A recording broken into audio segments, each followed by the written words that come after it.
Hey guys, welcome back to NKL EDITS. So guys, അപ്പോൾ നമ്മൾ നോക്കാൻ പോകുന്നതെന്ന് വെച്ചാൽ നമ്മളിപ്പോൾ പ്രിവ്യൂ കണ്ട ഒരു കിടിലൻ ട്രാൻസിഷൻ എങ്ങനെ വളരെ സിമ്പിളായിട്ട് ലൈറ്റ് മോഷനിൽ ക്രിയേറ്റ് ചെയ്യുക എന്നുള്ളതാണ്. അപ്പോൾ വളരെ സിമ്പിളായിട്ട്, അതായത് കുറച്ച് സ്റ്റെപ്സ് മാത്രമേ ഉള്ളൂ. അപ്പോൾ അതിനുവേണ്ടി നിങ്ങൾ ഈ വീഡിയോ മുഴുവനായി സ്കിപ്പ് ചെയ്യാതെ കാണാൻ ശ്രമിക്കുക. സോ ഗൈസ്, നമുക്ക് നേരെ വീഡിയോയിലോട്ട് പോവാം. അപ്പോൾ ഗൈസ്, ഞാനിവിടെ ലൈറ്റ് മോഷൻ ഓപ്പൺ ചെയ്യാണ്. പ്ലസ് ബട്ടൺ ക്ലിക്ക് ചെയ്ത് 1:1 റേഷ്യോയിൽ ഒരു പ്രൊജക്റ്റ് ക്രിയേറ്റ് ചെയ്തു. ദെൻ മീഡിയയിൽ വരാം. ദെൻ നമുക്കിതിലേക്ക് 3 ഫോട്ടോസ് വേണം. അപ്പോൾ 3 ഫോട്ടോസ് നമ്മൾ ഇതിലേക്ക് എടുക്കുകയാണ്. 1:1 റേഷ്യോയിൽ ഫിറ്റ് ആയിട്ടുള്ള 3 ഫോട്ടോസ് ഇതിലേക്ക് ഇതേപോലെ ആഡ് ചെയ്ത് കൊടുക്കാം. ഓക്കെ, ദെൻ നമ്മളൊന്ന് ഇവിടെ 20 സെക്കൻഡിൽ ഒരു ബീറ്റ് മാർക്ക് ആഡ് ചെയ്യുക. 20 സെക്കൻഡിൽ ഒരു ബീറ്റ് മാർക്ക്, അതുപോലെ 1.20 ഒരു ബീറ്റ് മാർക്ക്, ഇതേപോലെ 2 ബീറ്റ് മാർക്ക് ഫസ്റ്റ് ആഡ് ചെയ്ത് നോക്കുക. ദെൻ പറഞ്ഞാൽ നമ്മൾ ഫസ്റ്റത്തെ ഒരു ഫോട്ടോ സെലക്ട് ചെയ്യുക. അതിൻ്റെ സൈസ് കുറച്ച് കൊടുക്കുക. നിങ്ങൾക്ക് എത്രയാണോ വേണ്ടത് ആ ഒരു റേഞ്ചിൽ സെറ്റാക്കി കൊടുക്കുക. ഞാൻ ഇപ്പോൾ ഒരു 420 സെറ്റ് ചെയ്യുന്നുണ്ട്. ഓക്കെ, 420, 400. ഓക്കെ, നിങ്ങൾക്ക് ഇഷ്ടമുള്ള ആ റേഞ്ചിൽ സെറ്റ് ചെയ്യുക. ദെൻ ഇതേപോലെ സെറ്റ് ചെയ്യുക. ദെൻ രണ്ടാമത്തെ ഫോട്ടോ അതേപോലെ സെയിം സൈസിൽ സെറ്റ് ചെയ്യുക. 420 ആണെങ്കിൽ 420, 400 ആണെങ്കിൽ 400. ദെൻ അതും ഇതേപോലെ കറക്റ്റായി സെറ്റ് ചെയ്യുക. അപ്പോൾ ഇതേപോലെ സെറ്റ് ചെയ്യുക. നമ്മൾ ആ ഒരു ഇമേജ് വന്നതിന് നമ്മൾ ഫസ്റ്റ് ആയിട്ട് ഒരു കീ ഫ്രെയിം, അതായത് 20 സെക്കൻഡിൽ മൂവിൽ വന്ന ഒരു കീ ഫ്രെയിം, 1.20 ഒരു കീ ഫ്രെയിം. ഇവിടെ വന്ന് നമ്മൾ എന്ത് ചെയ്യേണ്ടത് വെച്ചാൽ സെൻറ്ററിലേക്ക് സെറ്റ് ചെയ്യുക. ഓക്കെ, ഇതേപോലെ സെൻറ്ററിലേക്ക് സെറ്റ് ചെയ്തിട്ട് ദെൻ പറഞ്ഞാൽ നമ്മളിവിടെ 4th കർവ് അതിൻ്റെ മുകൾ പോർഷൻ ഇതേപോലെ സെറ്റ് ചെയ്തിട്ട് കോപ്പി ചെയ്യുക. ദെൻ പറഞ്ഞാൽ രണ്ടാമത്തെ ക്ലിപ്പിലേക്ക് വരിക. രണ്ടാമത്തെ ക്ലിപ്പും സെയിം പ്രോസസ്സ്. ഫസ്റ്റ് കീ ഫ്രെയിമിൻ്റെ വാല്യൂ ഒന്ന് ഇതേപോലെ കറക്റ്റ് സെൻറ്ററിലാക്കി കൊടുക്കുക. ദെൻ നമ്മൾ നേരത്തെ കോപ്പി ചെയ്ത ഒരു കർവ് വന്ന് ഇവിടെ പേസ്റ്റ് ചെയ്ത് കൊടുക്കുക. ഇനി നമുക്കിവിടെ ഒരു ഫ്രെയിം ക്രിയേറ്റ് ചെയ്യാണ് വേണ്ടത്. അപ്പോൾ ഫ്രെയിം ക്രിയേറ്റ് ചെയ്യാൻ വേണ്ടിയിട്ട് നമ്മൾ ഒരു റെക്റ്റാങ്കിൾ ആഡ് ചെയ്യുക ഇതേപോലെ. എന്ന് പറഞ്ഞാൽ അതിൻ്റെ സൈസ് വന്ന് നമ്മൾ കുറച്ചൊന്ന് ഇൻക്രീസ് അതായത് സൂമിൽ വന്ന് കുറച്ചൊന്ന് ഇൻക്രീസ് ചെയ്ത് കൊടുക്കുക. അതായത് നമ്മൾ നേരത്തെ എത്രയാണോ എടുത്തത് അതിനെക്കാട്ടിയും കുറച്ച് മുകളിലായിട്ട് അതിൻ്റെ സൈസ് എടുക്കുക. ഇത് റെക്റ്റാങ്കിൾ വരാം. എഡിറ്റ് ഷേപ്പിൽ വന്നിട്ട് വൈയുടെ വാല്യൂ കുറച്ചൊന്ന് ഇൻക്രീസ് ചെയ്ത് കൊടുക്കുക. ഓക്കെ, വൈയുടെ വാല്യൂ നമ്മൾ നേരത്തെ എടുത്ത ആ ഒരു സൈസിൽ അതിനെക്കാട്ടിയും കുറച്ചുകൂടെ ഉയരത്തിൽ നിൽക്കണം. ആ ഒരു രീതിയിൽ അതിൻ്റെ സൈസ് സെറ്റ് ചെയ്യുക. ഞാനിപ്പോൾ ഈ ഒരു റേഞ്ചിലാണ് എടുത്തിട്ടുള്ളത്. ദെൻ വന്ന് നമ്മൾ അതിൻ്റെ ഡ്യൂപ്ലിക്കേറ്റ് എടുക്കുക. ഡ്യൂപ്ലിക്കേറ്റ് എടുത്ത ശേഷം നമ്മൾ ലെയറിൽ വന്നിട്ട് എക്സിൻ്റെ വാല്യൂ കുറച്ച് കൊടുക്കുക. എന്നാലേ നമുക്ക് ആ ഒരു ഫ്രെയിം കറക്റ്റായിട്ട് കിട്ടൂ. എക്സും വൈയും ചേഞ്ച് ചെയ്ത് കൊടുത്തിട്ട് നമ്മൾ ആ ഒരു ലെയർ ഗ്രൂപ്പ് ആൻഡ് മാസ്ക് 3 കൊടുക്കുക. ശേഷം നമ്മൾ എന്ത് ചെയ്യുക വെച്ചാൽ അതിൻ്റെ കളർ വന്ന് നിങ്ങൾക്ക് ഇഷ്ടമുള്ളൊരു കളർ കൊടുക്കുക. ഞാൻ ഇപ്പം വൈറ്റ് ആണ് കൊടുക്കുന്നത്. ഈ ഒരു റേഞ്ചിലാണ് ഞാൻ കളർ കൊടുത്തിട്ടുള്ളത്. പിന്നെ നിങ്ങളുടെ ആ ഒരു ഷേപ്പിൻ്റെ ഇതൊക്കെ കറക്റ്റായി അഡ്ജസ്റ്റ് ചെയ്യുക. അതുപോലെ നമ്മൾ സൂം ടൂളിൽ വന്നിട്ട് ഇതേപോലെ അഡ്ജസ്റ്റ് ചെയ്യുകയാണെങ്കിൽ നമുക്ക് നീളവും വീതിയൊക്കെ ഈ ഒരു റേഞ്ചിലും അഡ്ജസ്റ്റ് ചെയ്യുക. ഓക്കെ, ഇതേപോലെ അഡ്ജസ്റ്റ് ചെയ്ത ശേഷം നമ്മൾ എന്ത് ചെയ്യണം എൻഡിലേക്ക് സെറ്റ് ചെയ്യുക. അതായത് ഈ ഒരു ടൈം ലൈൻ എൻഡിലേക്ക് വരുമ്പോൾ നമുക്ക് കറക്റ്റ് തിരിയും ആ ഒരു ഫോട്ടോസ് എവിടെയാണ് വരുന്നത് എന്നുള്ളത്. അപ്പോൾ അതിനനുസരിച്ച് നമ്മൾ അതിൻ്റെ ഹൈറ്റും കാര്യങ്ങളൊക്കെ അഡ്ജസ്റ്റ് ചെയ്ത് കൊടുക്കുക. ഇതേപോലെ കറക്റ്റായിട്ട് അഡ്ജസ്റ്റ് ചെയ്ത് കൊടുക്കുക. അപ്പോൾ അത് നമ്മൾ ഇതേപോലെ കറക്റ്റായി അഡ്ജസ്റ്റ് ചെയ്തിട്ടുണ്ട്. ദെൻ നമ്മൾ ആ ഒരു ഗ്രൂപ്പ് ആൻഡ് മാസ്ക് ചെയ്ത ലെയർ സെലക്ട് ചെയ്യുക. ഇവിടെ നമ്മൾ സ്കെയിൽ ടൂളിലേക്ക് വന്നിട്ട് ഇതേപോലെ 2 കീ ഫ്രെയിം ആഡ് ചെയ്യുക.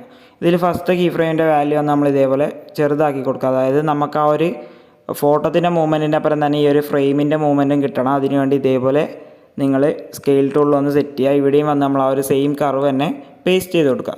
അപ്പോൾ ഇത്രയാണ് നമ്മുടെ ഫസ്റ്റത്തെ സ്റ്റെപ്പ് പറയുമ്പോൾ. അപ്പോൾ ഇത് നമ്മളിപ്പോൾ പ്ലേ ചെയ്യുമ്പോൾ കണ്ടില്ലേ കറക്റ്റായിട്ട് ആ ഒരു ഫ്രെയിമും എല്ലാം മൂവ് ചെയ്യും. ദെൻ നമ്മൾ ഈ ഒരു ലെയറിൽ ഒരു ആഡ് എഫക്ട്സിൽ മോഷൻ ബ്ലർ ആഡ് ചെയ്യുക.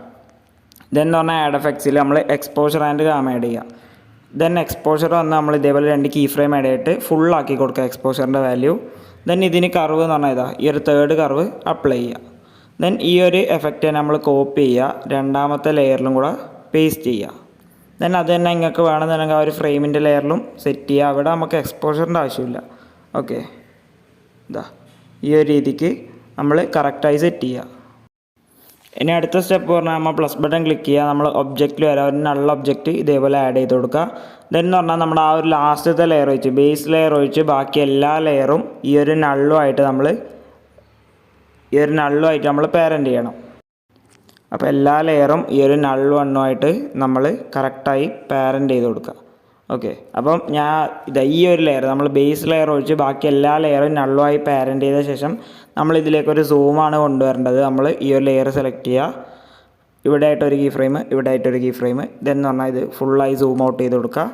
ദെൻ അവിടെ നമ്മളൊരു കർവ് ആഡ് ചെയ്യണം. നമ്മൾ ആഡ് ചെയ്യുന്ന കർവ് നമ്മൾ നേരത്തെ ആഡ് ചെയ്ത സെയിം കർവ് തന്നെ അവിടെ പേസ്റ്റ് ചെയ്ത് കൊടുക്കുക. അപ്പോൾ നമ്മളിപ്പോൾ പ്ലേ ചെയ്യുമ്പോൾ എന്ന് പറഞ്ഞാൽ അതിൻ്റെ ഔട്ട്പുട്ട് വന്നതാണ് ഇതേപോലെ നമുക്ക് കറക്റ്റായി കിട്ടിയിട്ടുണ്ടാവും. ദെൻ നമ്മൾ എഗെയിൻ ഒരു റെക്റ്റാങ്കിൾ ആഡ് ചെയ്യുക, അത് വന്ന് നമ്മൾ ഫിൽ സ്ക്രീൻ ചെയ്യുക. ദെൻ നമ്മൾ താഴത്തെ ലെയർ ഒഴിച്ച് ബാക്കി എല്ലാ ലെയറും ഗ്രൂപ്പ് ആൻഡ് മാസ്ക് ചെയ്യുക. ഇതേപോലെ കറക്റ്റായി നമ്മൾ ഗ്രൂപ്പ് ആൻഡ് മാസ്ക് ചെയ്യുക. ദെൻ എഗെയിൻ നമ്മൾ ഒരു റെക്റ്റാങ്കിൾ ആഡ് ചെയ്യുക, അത് വന്ന് നമ്മൾ ഫിൽ സ്ക്രീൻ ചെയ്യുക. ഇതേപോലെ ഫിൽ സ്ക്രീൻ ചെയ്ത ശേഷം ഈ ഒരു സൈഡിലേക്ക് ഒന്ന് മൂവ് ചെയ്ത് കൊടുക്കുക. അത് നിങ്ങൾക്ക് കറക്റ്റായി സെൻറ്ററിൽ മൂവ് ചെയ്യണം. അപ്പോൾ നിങ്ങൾ വേണമെന്നുണ്ടെങ്കിൽ ഇതേപോലെ ഗ്രിഡ് യൂസ് ചെയ്ത് ചെയ്യുക. ഓക്കെ, ഗ്രിഡ് യൂസ് ചെയ്ത് നിങ്ങൾ ചെയ്യാൻ ശ്രമിക്കുക. അല്ലെങ്കിൽ നിങ്ങൾക്ക് കറക്റ്റ് സെൻറ്റർ കിട്ടുന്നുണ്ടെങ്കിൽ ആ ഒരു രീതിക്ക് ചെയ്യുക. കറക്റ്റ് ഇതേപോലെ സെൻറ്ററിലായി സെറ്റ് ചെയ്ത് കൊടുക്കുക ഈ ഒരു റെക്റ്റാങ്കിൾ വന്ന്. അതുപോലെ തന്നെ നമ്മൾ അതിൻ്റെ ഒരു ഡ്യൂപ്ലിക്കേറ്റ് ലെയർ എടുക്കുക. ഡ്യൂപ്ലിക്കേറ്റ് ലെയർ എടുത്തതാണ് ഈ ഒരു സൈഡിലേക്ക് കവർ ചെയ്യുന്ന രീതിക്ക് ഇതേപോലെ സെറ്റ് ചെയ്യുക. ദെൻ ഇതിൻ്റെ കളർ വന്ന് നമ്മൾ ബ്ലാക്ക് ആക്കി കൊടുക്കുക. ബ്ലാക്ക് കളറിൽ സെറ്റ് ചെയ്യുക. നിങ്ങൾക്ക് ഇഷ്ടമുള്ളൊരു കളർ സെറ്റ് ചെയ്യുക. അതിൻ്റെ ഔട്ട് വരുമ്പോൾ നിങ്ങൾ നോക്കുക. ഇതെന്ന് പറഞ്ഞാൽ നമ്മൾ നേരത്തെ ആഡ് ചെയ്ത പോലെ 2 കീ ഫ്രെയിംസ് ആഡ് ചെയ്താൽ ഈ ഒരു റെക്റ്റാങ്കിൾ വന്ന് ഈ ഒരു സൈഡിലേക്ക് ആഡ് ചെയ്യുക. ദെൻ അവിടെ വന്ന് നമ്മൾ നേരത്തെ പേസ്റ്റ് ചെയ്ത ഒരു കർവ് എടുക്കുക, പേസ്റ്റ് ചെയ്യുക. ദെൻ അഗെയിൻ നമ്മൾ ഇവിടെയും വന്ന് സെയിം മെത്തേഡ് ഈ ഒരു സൈഡിലേക്ക് മൂവ് ചെയ്ത് കൊടുക്കുക. ഓക്കെ, കറക്റ്റ് ആ ഒരു റെഡ് ലൈനിൽ കറക്റ്റായി സെറ്റ് ചെയ്യുക. ഓക്കെ, കറക്റ്റായിട്ട് ഇതേപോലെ സെറ്റ് ചെയ്തിട്ട് നമ്മൾ ആ ഒരു കർവ് ഇവിടെ പേസ്റ്റ് ചെയ്ത് കൊടുക്കുക. അപ്പോൾ നമ്മളിപ്പോൾ പ്ലേ ചെയ്യുമ്പോൾ അത് കറക്റ്റ് കിട്ടും. അതിനു മുമ്പ് നമ്മൾ ഈ ഒരു ലെയർ ഗ്രൂപ്പ് ആൻഡ് മാസ്ക് ചെയ്ത ലെയർ ഇതുപോലെ മുകളിലേക്ക് സെറ്റ് ചെയ്തിട്ട് നമ്മൾ പ്ലേ ചെയ്യുമ്പോൾ ഈ ഒരു രീതിക്ക് നമുക്ക് കറക്റ്റായി കിട്ടിയിട്ടുണ്ടാവും. ഇനി നമ്മൾ എന്ത് ചെയ്യേണ്ടത് വെച്ചാൽ എഗെയിൻ ഒബ്ജക്റ്റിൽ വന്ന് ഒരു നൾ ഒബ്ജക്റ്റ് ഇതേപോലെ ആഡ് ചെയ്യുക. ദെൻ എല്ലാ ലെയറും നമ്മൾ നൾ വണ്ണുമായിട്ട് പാരൻറ്റ് ചെയ്യുക. ഇതേപോലെ എല്ലാ ലെയറും നമ്മൾ പാരൻറ്റ് ചെയ്യുക. ഓക്കെ, ബേസ് ലെയറും പാരൻറ്റ് ചെയ്യണം. എല്ലാ ലെയറും പാരൻറ്റ് ചെയ്ത ശേഷം നമ്മൾ ബേസ് ലെയറിൽ വരിക, സ്കെയിൽ ടൂൾ വന്നിട്ട് 2 കീ ഫ്രെയിംസ് ആഡ് ചെയ്യണം. ഇതേപോലെ 2 കീ ഫ്രെയിംസ് ആഡ് ചെയ്തിട്ട് നമ്മൾ നന്നായി സൂം ചെയ്ത് കൊടുക്കുക. ഓക്കെ, ഒരു സൂം ട്രാൻസിഷനാണ് ഇവിടെ നമ്മൾ കൊടുക്കുന്നത് ഫസ്റ്റ്. അപ്പോൾ ഇതേപോലെ സൂം ചെയ്തിട്ട് ഇവിടെ കൊടുക്കേണ്ട കർവ് പറഞ്ഞാൽ ഈ ഒരു കർവാണ് ഇവിടെ നമ്മൾ കൊടുക്കുന്നത്. ഈ ഒരു കർവ് കൊടുക്കുക. അതുപോലെ തന്നെ നമ്മളിവിടെ നേരത്തെ കൊടുത്ത പോലെ മോഷൻ ബ്ലറും എക്സ്പോഷർ ആൻഡ് ഗാമയും കൊടുക്കുക. ഓക്കെ, എക്സ്പോഷർ ആൻഡ് ഗാമ കൊടുക്കുക. അപ്പോൾ ഈ ഒരു എക്സ്പോഷറിൻ്റെ വാല്യൂ നിങ്ങൾക്ക് അത്ര വേണ്ടാന്നുണ്ടെങ്കിൽ, അതായത് ഫുള്ള് കൊടുക്കേണ്ടതെന്നുണ്ടെങ്കിൽ നിങ്ങൾക്ക് എത്രയാണോ താല്പര്യം ആ ഒരു വാല്യൂ കൊടുത്തിട്ട് നിങ്ങൾ ആ ഒരു കർവ് അപ്ലൈ ചെയ്യുക. ഈ ഒരു കർവ് നിങ്ങൾ അപ്ലൈ ചെയ്യുക. ഇനി നമ്മൾ എന്ത് ചെയ്യേണ്ടത് വെച്ചാൽ നൾ ഒബ്ജക്റ്റ് സെലക്ട് ചെയ്യുക. ഇവിടെ സ്കെയിൽ ടൂളിൽ വന്നിട്ട് 2 കീ ഫ്രെയിം ഇതേപോലെ ആഡ് ചെയ്യുക. ദെൻ എന്ന് പറഞ്ഞാൽ നമ്മളിവിടെ എൻഡിലായിട്ട് വന്നിട്ട് കുറച്ചൊന്ന് ഇതേപോലെ സൂം ചെയ്ത് കൊടുക്കുക. ദെൻ അവിടെ നമ്മൾ നേരത്തെ കോപ്പി ചെയ്ത സെയിം കർവ് പേസ്റ്റ് ചെയ്യുക. അതുപോലെ റൊട്ടേഷനിൽ വരിക, 2 കീ ഫ്രെയിം ഇതേപോലെ ആഡ് ചെയ്തിട്ട് എൻഡിലെ കീ ഫ്രെയിമിൻ്റെ വാല്യൂ കുറച്ചൊന്ന് ഇതേപോലെ ചരിച്ച് കൊടുക്കുക. ഇവിടെയും നമ്മൾ ഒരു കർവ് അപ്ലൈ ചെയ്യുക, നമ്മൾ നേരത്തെ കോപ്പി ചെയ്ത സെയിം കർവ്. ഇനി പറഞ്ഞാൽ നമ്മൾ ഗ്രൂപ്പ് ആൻഡ് മാസ്ക് സെലക്ട് ചെയ്തിട്ട് നമ്മൾ റൊട്ടേഷനിലേക്ക് വരിക. ഇവിടെ എൻഡ് പോർഷനിലേക്ക് വരുമ്പോൾ നമുക്ക് ഇതേപോലെ കാണിക്കുന്നുണ്ടാവും. അപ്പോൾ നമ്മൾ ഈ ഒരു ഫോട്ടോ നേരെയാക്കുക. അതായത് നമ്മൾ നേരത്തെ അവിടെ -21 കൊടുത്തുകൊണ്ട് നമ്മളിവിടെ +21 കൊടുക്കുക.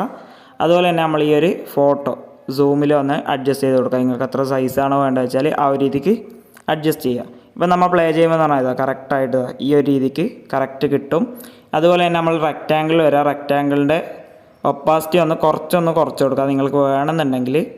ഓക്കെ, എല്ലാം നിങ്ങൾക്ക് ആ ഒരു ഫുൾ 100% തന്നെ വേണമെന്നുണ്ടെങ്കിൽ ആ ഒരു രീതിക്ക് ചെയ്യുക. അല്ലെങ്കിൽ ഈ ഒരു മെത്തേഡിൽ ചെറിയൊരു ലൈറ്റ്നിങ്ങോടെ, ചെറിയൊരു ബ്ലാക്ക് ഷെയ്ഡോടുകൂടി ഇത് ചെയ്യുക. ഓക്കെ, അതുപോലെ തന്നെ പറഞ്ഞാൽ നിങ്ങൾക്ക് ഇവിടെ കൊടുത്ത ഈ ഒരു 2 ഫോട്ടോസില്ലേ, അതായത് നിങ്ങളിവിടെ പോപ്പായി വരുന്ന 2 ഫോട്ടോസിനാണെങ്കിൽ ബോർഡർ ആൻഡ് ഷാഡോ തുടങ്ങിയ കാര്യങ്ങളൊക്കെ നിങ്ങൾക്ക് ആഡ് ചെയ്യുക. അതൊക്കെ നിങ്ങളുടെ ക്രിയേറ്റിവിറ്റി അനുസരിച്ച് നിങ്ങൾ ചെയ്ത് കൊടുക്കുക. അതുപോലെ തന്നെ മൊത്തം ട്രാൻസിഷൻ ഒരു വേവി എഫക്റ്റ് കൊടുക്കണം എന്നുണ്ടെങ്കിൽ ഈ ഒരു പ്ലസ് ബട്ടൺ ക്ലിക്ക് ചെയ്ത് എല്ലാം കൂടി ഗ്രൂപ്പ് ആൻഡ് മാസ്ക് ചെയ്തിട്ട്, ഓൾറെഡി ഞാൻ ഇതിൽ തന്നെ കുറേ അധികം വേവ് എഫക്ട്സ് കൊടുത്തിട്ടുണ്ട്. അത് നിങ്ങൾക്ക് ചെയ്യണമെന്നുണ്ടെങ്കിൽ ചെയ്യുക. ഓക്കെ, അപ്പോൾ ഇനി ഇതേപോലെ എഡിറ്റിംഗ് വീഡിയോസ് ലഭിക്കാണ്ട് എൻ്റെ ചാനൽ സബ്സ്ക്രൈബ് ചെയ്യുക. തൊട്ടടുത്തുള്ള ബെൽ ബട്ടൺ ക്ലിക്ക് ചെയ്യുക. അപ്ലോഡ് ചെയ്യുന്ന എല്ലാ വീഡിയോസും വളരെ പെട്ടെന്ന് നിങ്ങൾക്ക് നോട്ടിഫിക്കേഷൻ ലഭിക്കുന്നതാണ്.